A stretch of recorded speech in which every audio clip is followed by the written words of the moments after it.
Hello मेरे प्यारे दोस्तों, आप सभी को मेरे यूट्यूब चैनल कहानी का खजाना में स्वागत करती हूँ। आई होप आप सभी लोग खुश होंगे, स्वस्थ होंगे।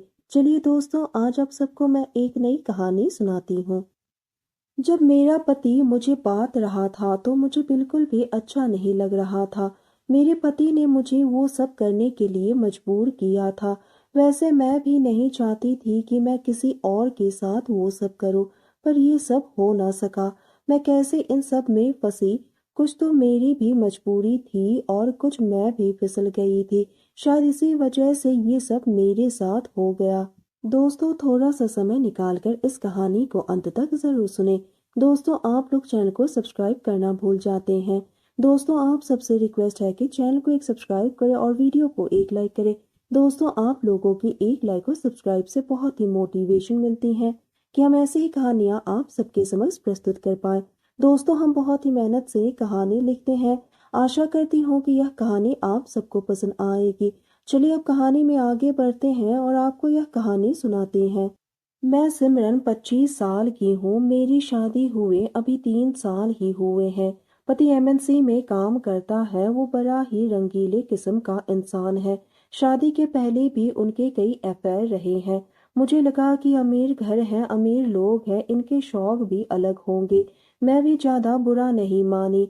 मैं कहाँ गांव की रहने वाली, माना कि मेरे पापा जमींदार है और बड़े लोगों के साथ उनका उठना बैठना होता है और उन्हीं के रसूख से मेरी शादी दिल्ली में हुई।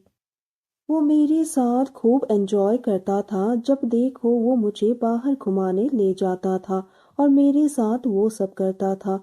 मुझे मेरी सास ससुर बहुत प्यार करते थे। वो मुझे बेटी की तरह मानते थे। पर मेरा पति एक नंबर का अय्याश आदमी था। धीरे धीरे वो मेरे में इंटरेस्ट कम लेने लगा। जब मुझे 2 साल तक कोई बच्चा नहीं हुआ तो मैं और मेरे हस्बैंड इलाज करवाने के लिए एक जाने माने हॉस्पिटल में गए। जब डॉक्टर का रिपोर्ट आया तो सुनकर कलेजा कांप उठा। पता चला मेरा हस्बैंड बाप बनने लायक नहीं है। वो कभी बाप नहीं बन सकता है। ये बात घर में पता चलता तो पता नहीं क्या होता। हम दोनों ने प्लान बनाया कि घर में ये बात नहीं बताएंगे। पर घर वाले फिर से कहने लगे बच्चा चाहिए। तो मैं उन लोगों को क्या कहती कि आपका बेटा किसी काम का ही नहीं है, वो बच्चा पैदा नहीं कर सकता है। फिर क्या था, पति ने कहा एक काम करते हैं सिमरन, घर में सबको बच्चा चाहिए। मेरी जिंदगी ठीक चल रही है, किसी चीज की कमी नहीं है। अगर खराबी मुझ में है तो कोई बात नहीं, तुम तो माँ बन सकती हो। वो कहने लगे कि मेरा एक दोस्त है, तुम उसके साथ अपना संबंध बना लो जिससे कि तुम माँ बन सकती हो। पर मैंने मना कर दिया। एक दिन की बात है, मेरे पति ने घर पर अपने उस फ्रेंड को खाना खाने के लिए बुलाया। उसका नाम था अनमोल। अनमोल काफी अच्छा गोरा लंबा लड़का था। उसकी शादी होने वाली है। कोई भी उसको देख ले तो मन एक बार जरूर खराब हो जाएगा। रात को हम तीनों ने खाना खाया और मेरे पति और अनमोल दोनों ने मिलकर शराब पी। पर मैंने अपने पति को देखा, वो ज्यादा नहीं पिया और वो मेरे पास आकर कहने लगे कि सिमरन, मैंने अपने दोस्त को मेरे प्रॉब्लम के बारे में बता दिया है। वो तुम्हारे साथ अपना काम करने को तैयार है। पति ने कहा सिमरन, इतना अच्छा मौका नहीं मिलेगा। तुम उसके साथ अपना काम कर लो और अपनी माँ बनने की तमन्ना पूरी कर लो। मैंने कहा अगर अनमोल ने कहीं किसी को बता दिया तो आफत आ जाएगी। मेरे पति कहने लगे तुम इन सब की टेंशन मत लो। मैं थोड़ा ना नुकुर कर रही थी। सच तो ये था कि मैं भी यह मौका नहीं गंवाना चाहती थी, क्योंकि अनमोल था ही इतना हैंडसम कि कोई भी लड़की अगर उसे एक बार देख ले तो फिसल जाएगी। पति कहने लगे देखो, देर मत करो, आज रात का ही मौका है। क्या पता फिर यह मौका दोबारा मिले ना मिले। कुछ मत सोचो, अपने लिए नहीं बल्कि मेरे परिवार के लिए।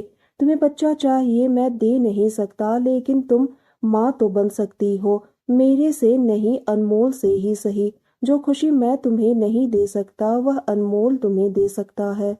मैं भी अपने पति की बात मानकर अनमोल के साथ कमरे में चली गई।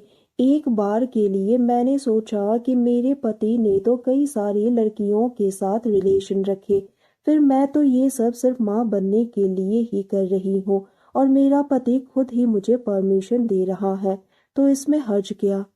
अनमोल बोलने लगा, सिमरन आपको तो पता ही है कि हम किस कारण से एक दूसरे से मिल रहे हैं। मैंने सर हिलाकर उनको हाँ में जवाब दिया। अनमोल ने अपने हाथों से मेरे बालों को सहलाते हुए मेरे गालों को चूम लिया। उसके बाद वो धीरे धीरे मेरे होठों को भी चूमने लगा। मुझे भी अच्छा लग रहा था। उसके बाद उसने मेरी कमर पर हाथ रखकर मुझे अपनी ओर खींच लिया। एक पल के लिए मेरी दिल की धड़कनें तेजी से धड़कने लगी। इसी तरह से लगभग 10 मिनट तक हम दोनों एक दूसरे को बाहों में भरकर किस करते रहे। हम दोनों ही अब जोश में आने लगे और वो धीरे धीरे अपना काम करने लगे। भले ही उसने शराब पी रखी थी, लेकिन वो बहुत ही रिलैक्स्ड होकर अपना काम कर रहा था, जैसे वो भी इस पल को फील करना चाहते हैं, जीना चाहते हैं। उसके स्पर्श से मेरे तन मन में हलचल सी होने लगी। मैं सिसकारियां ले रही थी। हम दोनों ही एंजॉय करते हुए अपना काम किए जा रहे थे। एक पल के लिए मुझे दुख भी होता था कि मैं किसी और के साथ, और दूसरे पल मुझे सुकून का एहसास भी होता है कि चलो मेरी मंशा पूरी होने जा रही है। मेरे पति वहीं बैठ के पीने लगे। मैं और अनमोल अपने काम में लगे हुए थे। मेरे पति इतना पी चुके थे कि वो थोड़ी देर बाद वहीं पर लुढ़क गया। हम दोनों तो अपना सुध बुध खो चुके थे। मैं भी बहुत खुश हो रही थी। हम दोनों एक दूसरे का ऐसे साथ दे रहे थे मानो हम दोनों ही पति पत्नी हैं। एक वक्त के लिए तो मैं भूल ही गई थी कि अनमोल मेरे पति नहीं है। इसी तरह से लगभग 2 घंटे तक हम दोनों एक दूसरे को खुश करते गए। उसके बाद मैं दूसरे कमरे में जाकर सो गई। सुबह अनमोल और मेरा पति उठा। रात को शराब पीने की वजह से दोनों को बहुत जबरदस्त सिर में दर्द हो रहा था, तो मैंने दोनों को पीने के लिए चाय दिया। कुछ दिनों बाद मैं एक डॉक्टर के पास गई चेकअप के लिए, तो बताया कि मैं माँ बनने वाली हूँ। मेरे पति का आइडिया काम कर गया। जब मैं ये बात घर वालों को बताई तो उनकी खुशी का तो ठिकाना ही नहीं रहा, लेकिन उन लोगों को क्या पता कि मैंने इसके लिए कितने दुख झेले हैं। कभी कभी हम ना चाहते हुए भी अपने परिवार की खुशी के लिए कुछ ऐसा कर जाते हैं जो शायद नहीं होनी चाहिए, लेकिन परिवार की खुशी के आगे हमें मजबूरी में ही सही ऐसा कदम उठाना पड़ जाता है जिससे कि हमारा परिवार खुश रहे।